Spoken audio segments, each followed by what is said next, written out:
Gisuga na sa Philippine Football Federation ang Under-19 Boys National Championship Vismin Finals sa Zamboanga City.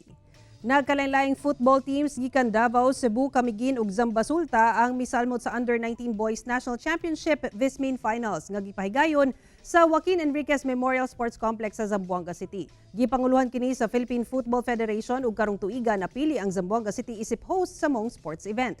Giawag sa Football Association ang mga sports enthusiasts ug mga Zamboangenyo nga mulantaw sa maong kompetisyon. This is the first time na mag-host tayo ng football na game.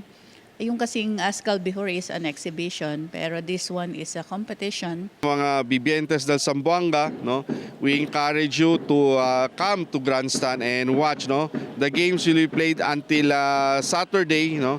We have rest day tomorrow, then on Thursday we have games on Thursday, and then the finals will be on Saturday.